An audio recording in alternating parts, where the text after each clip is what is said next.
الحمد للہ رب العالمین والصلاة والسلام علی اشرف الانبیاء والمرسلین۔ اللہ رب العالمین اس کی کما حقہ تعظیم کرنا ہم پر واجب ہے۔ اللہ تعالیٰ کی کما حقہ تعظیم نہ کرنے اور توحید کے خلاف عمل کرنے کا نتیجہ بڑا ہی خطرناک ہوتا ہے۔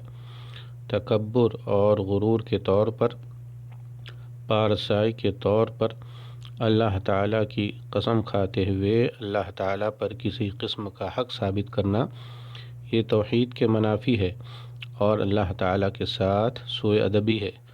اللہ تعالیٰ اپنے افعال میں یکتا اور تنہا ہے، اس کے افعال میں کسی اور کا کوئی حکم نہیں چل سکتا ہے۔ حدیث میں آتا ہے، قال رجل واللہ لا یغفر اللہ لفلان فقال اللہ عز وجل من ذا الذی یتألی علی ان لا اغفر لفلان فإنی قد غفرت له وأحبطت عملک۔ ایک آدمی نے کہا، اللہ تعالیٰ کی قسم، اللہ تعالیٰ فلاں شخص کی مغفرت نہیں کرے گا۔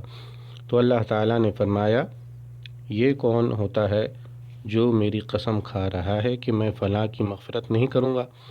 میں نے اس کی مغفرت کر دی اور تیرے اعمال ضائع کر دیے، یعنی قسم اٹھانے والے کے اعمال ضائع کر دیے۔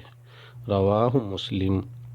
حدیث سے معلوم ہوتا ہے کہ انسان کو اس کی عبادت عجب میں مبتلا نہ کرے، اور عبادت کرنے پر انسان خود کو بڑا جان کر یہ نہ سمجھ بیٹھے کہ عرصہ دراز اللہ تعالیٰ کی عبادت میں گزار کر اب وہ اس مقام پر پہنچ چکا ہے کہ وہ اللہ تعالیٰ کے افعال میں اپنا حکم چلا سکتا ہے، اور وہ جس چیز کی بھی تمنا اور آرزو کرے اسے مل کر رہے گی۔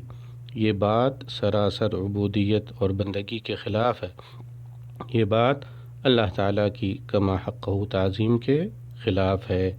واللہ تعالی اعلم۔ السلام علیکم ورحمۃ اللہ وبرکاتہ۔